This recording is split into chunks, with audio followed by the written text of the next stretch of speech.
Game Week 7 has been concluded in Sky Bet League 1. It's time we sit down and break down what went down. Let's go. As always, get involved in the comments down below. Treat it as a discussion and forum. How do you reflect on Saturday's action? I'll be replying and responding to all of those as per usual. So much to chat about, lots of action to dive into. And of course, we're so close to 6,000 subscribers. So if you haven't yet subscribed, please make sure you do that. Let's get on with the first game at Fleetwood. Is Fleetwood against Oxford United. So it finishes Fleetwood 0, Oxford United 3. The XG for the match 0.74 to 0.42. An afternoon full of worldies for Oxford United, who saw off winless Fleetwood Town. Let's touch on Fleetwood first, because Oxford, they're getting me excited once again. After what was an encouraging first 15 minutes, the lack of quality and confidence did prove disastrous. It's still very early, only 7 games played, but I'm worried about Fleetwood Town. So's Ben. I spoke to Ben after the game. We've really been speaking to Ben through the entire season on T-Lop, and we've been very, very interested to see if Fleetwood will turn this around. Ben's nervous. I'm nervous for him, because watching that game, new manager, same outcome. We'll come on to the more detailed reasonings for that, but ultimately, it was not a very good showing whatsoever. And this could be a statement that's quite reactionary and maybe over the top. I don't mean it to be over the top or reactionary, but they did not look like a League One outfit yesterday. They really didn't. They looked well off it, well below par.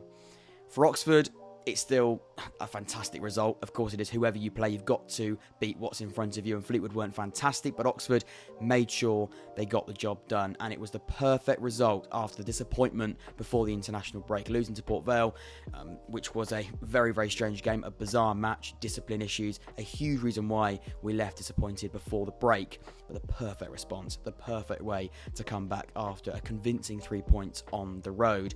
Oxford made sure there was no chance of a banana skin, and this game absolutely stunk of a 1-1 draw or Oxford losing this game 1-0. It just stunk of it. It reeked of that outcome, because Fleetwood, with a new manager, for a long time Fleetwood, not so much in the last couple of years, have got a very, very good record against Oxford, especially at Highbury. So to not lose this game, especially with the Fleetwood manager bounce on top of it anyway, was a massive, massive statement anyway. That's just how I felt about that.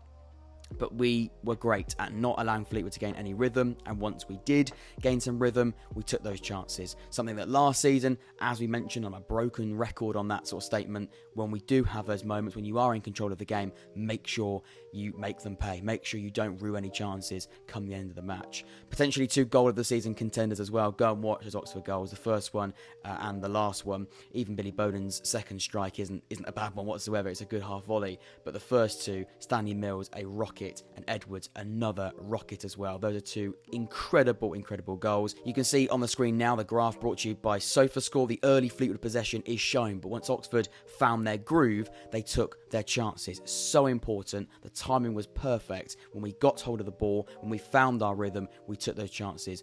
Don't allow Fleetwood to go 1-0 up and then be chasing the game. We learnt the hard way against Cambridge, and we learnt the hard way against Port Vale. The quality of chances are also visualised well as well. When Fleetwood did have their spells, very little came from it. A real word that's been used quite a lot with Ben since the start of the season at Fleetwood is passive, and I'd have to agree yesterday. Fleetwood, they did have moments with the possession, but they were so passive and not effective with that product. When we look at the stats, there is one stat that screams those issues for Fleetwood, and it's a very simple one. 0 shots on target from 11 shots. That is really bad. And you're not going to score goals. Breaking analysis for you here. You can't score goals if you don't have a shot on target. And they did have efforts, but not testing the goalkeeper. Beadle didn't make a single save in the match, and that is just unacceptable. Sides will go down comfortably with that type of output. With 2 proven League One strikers in Jack Marriott and Jaden Stockley, that must be better. And the question is, a really big question, where is that next goal coming from? They've got some really interesting games, as mentioned earlier, coming up next. They've got to be positive when it comes to result and ideally performance, but you've got to score first. And right now, they look well off that position. Fleetwood did hit the woodwork twice, if that's any consolation. You felt moments like that can change games and shift the rhythm and shift that momentum. But Stockley and Marriott only having 4 shots between them, and of course 0 on goal. The attacking output is utterly bleak. When looking at the lineups, it's a cliche in football, but games are won and lost in the midfield. Oxford took control of the middle with ease. Vela and Robertson were outnumbered and never got hold of the game. Brannigan, McGuane, and of course Rodriguez were fantastic at using the centre as a springboard for everything going forwards and going backwards.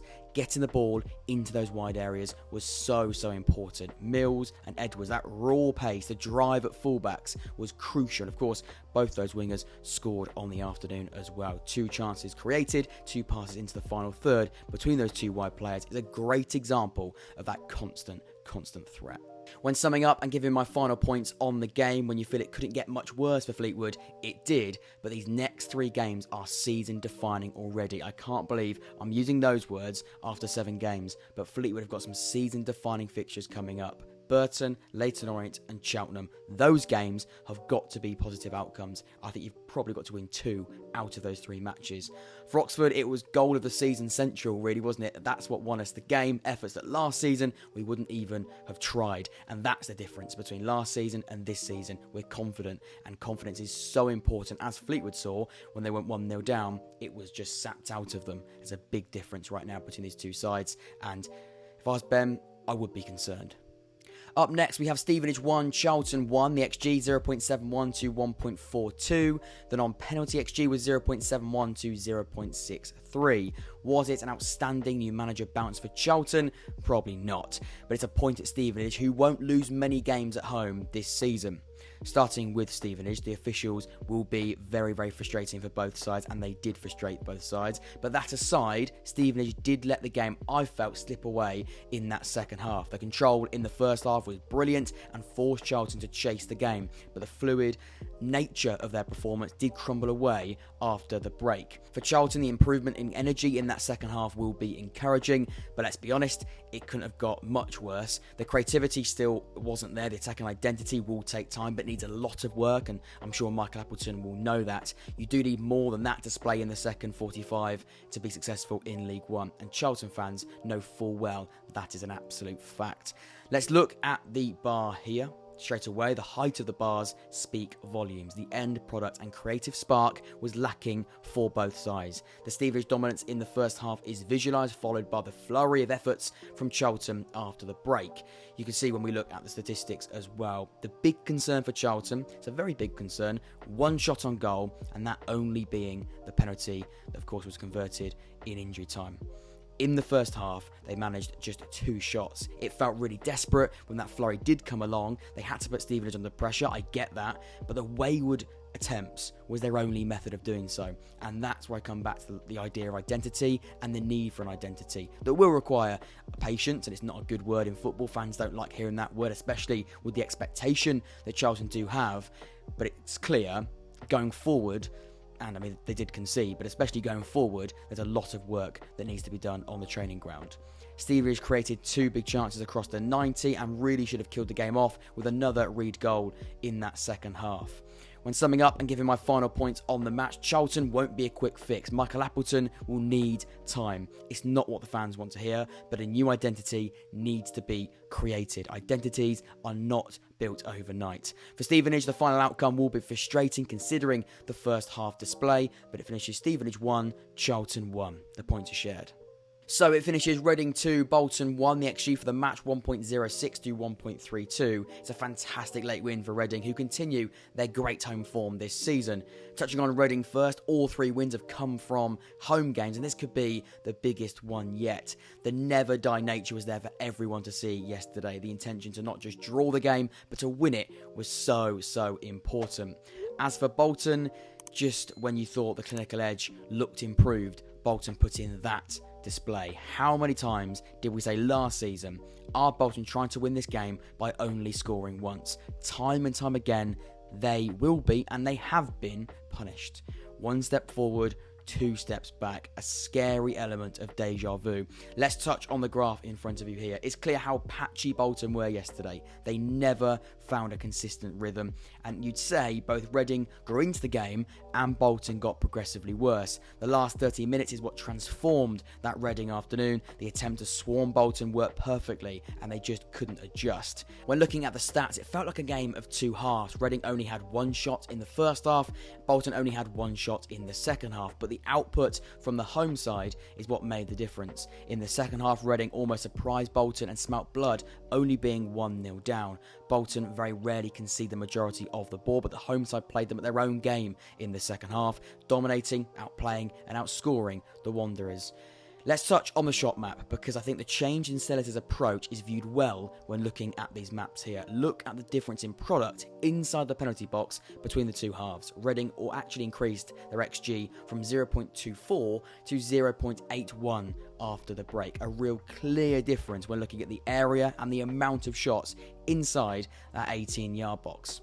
When summing up and giving my final points on the game, it was the perfect response after that 3-point deduction for Reading earlier this week, and plenty of aspects to be positive about. For Bolton, it's not a new feeling, unfortunately. Wasteful in front of goal, and almost a naive feeling to think that finishing won't cost you more points down the road. Ian Evatt, Bolton, work still to be done, clearly, after watching that display against Reading yesterday afternoon. At Pride Park, it finishes Derby 1, Pompey 1, the XG 1.75 to 1.65. The non-penalty XG was 0.96 to 1.65. It's late delight for Pompey as they salvage a deserving point at Pride Park. Let's touch on Derby first. It's still just not quite there, is it? It's flat, it's blunt, and it doesn't feel fluid whatsoever. I'm starting to get worried about Paul Warne now. I really am. The refusal to be more adaptable, more brave, and less rigid could cost him his job. It really honestly could, if it's not Monday in a couple of weeks' time, because it doesn't look like it's getting any better anytime soon. Slow starts in football happen. Sides have had a slow start and been successful, but the performances don't even look like they could turn into positive outcomes anytime soon. As for Pompey, the truth is simple. Pompey deserved at least a point from this game, if not more. Tom said in his video, last season that game could easily have finished 1-0 to Derby. The improvement in mindset and culture gives that edge when it comes to belief. Let's touch on the graph in front of you now. If I didn't know the colours, I would have thought this game was at Fratton Park. And what I mean by that is Pompey took the game to Derby and smelt blood, knowing full well this Derby side and Derby crowd would get easily frustrated. This fearless showing throughout eventually did pay off. Chance creation. It's happening, Pompey fans. You're creating chances. You're taking the game to the opposition aggressively. Football aggressively, not literally. I mean, you're not getting any sending offs. But Joe Morrell didn't play, so that's probably a big reason for that. I'm joking, Joe. Tom's crying. Let's touch on the stats. Not a pretty sight for Derby fans. Again, well below par in the attacking phase. Only 1 shot on target across the 90. I'll explain the reason for that, or one of the reasons for that, in just a moment. Derby conceding possession is nothing new under Paul Warne, but this style simply is not working. That is the headline. Having less of the ball is fine, but you can't create an XG of under 1 and not hit a single shot on goal in the first half. That can't happen.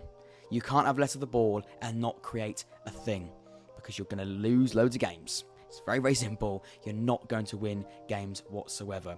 Maybe this isn't the right fit. And I can't believe I'm saying that, because I think Paul Warne is a specialist. He's proven he is a League One promotion specialist. And that's what Derby want to do. Promotion. But right now, the fit, the culture, the just initial feeling, when I think of those two, Derby and Paul Warne, it's not happening. It's not quite happening yet, especially after the summer window was all about his type of player. Although Derby were poor, Pompey were great, and that shouldn't be forgotten here. Massinio deserves some serious credit. He set up bravely, happily to play with one less body at the back and commit players further forward, encourages players to not be fazed by the environment and do enough to win the game at Derby County. That's really, really important. Last season, certain managers would play not to lose or not concede. At Pride Park, it's clear what Massinio wanted, and he just about got a point from the match very late on, but deserved, like I said, to get more than just that. When looking at the average positions, this is what I meant about the reason why both starting Derby strikers never hit a shot on target. This is why. There's isolation and there's number 14, Connor Washington. Look at the state of that. Look how compact and how narrow the other Derby players are. The only outball is Connor Washington. There's one outball. And let's be honest, Washington has never really been fantastically known for the hold-up play. It looks a total confusing mess. That's the only way I can describe that. There's a focal point, but one focal point. Who is near that striker? Waghorn dropping super deep. The wide, expansive, they're meant to be expansive, fullbacks. Elder, Mendes-Lang, very, very deep, not high and wide. They couldn't get out. They're so deep, they're so compact, and that's because Pompey was smothering them, and they didn't have the answer. They did not have a way of responding to the fact Pompey were giving it a really good go. And that's what I admire about Pompey's performance. Derby, little answers. I'd say no answers, other than the penalty that they converted. Final point and summing up this match, it's a question. Actually, instead of summing up, it's a question to you Derby fans. Out of interest, how many Derby fans are not confident Paul Warne is the right man for the job? Pompey have plenty of positives to take from this game. The identity is getting clearer by the week, but let me know, Pompey fans, you must be over the moon. The late limbs look fantastic. As for Derby, it's getting worse, I think. It really is. Let me know. Before that, let's go around the grounds. So around the grounds we go. It finished Barnsley 2, Burton 0, Derby 1, Pompey 1, Exeter 1, Cheltenham 0. Exeter, of course, are top of the table once again. Cheltenham still searching for their first goal and first win of the season. It's not good for Wade Elliott's side. Fleetwood 0, Oxford 3, Lincoln 1, Carlisle 1, Peterborough 1, Leyton Orient 1, Port Vale 1, Northampton 0, Reading 2, Bolton 1, Shrewsbury 0, Bristol Rovers 2, Stevenage 1, Charlton 1, Wigan 2, Cambridge 1, Wycombe 2, Blackpool 0. Some really interesting games around the grounds as well. Hopefully you did enjoy. Please make sure you leave a like and subscribe. Over 100 likes would be fantastic. Subscribe as we're so close to 6,000. If you did find value from the content, do both of those things. It helps me more than you can imagine. Until next time, I've been Jack. This has been the Jack Ward Football Podcast, and I will see you all very, very soon. Take care.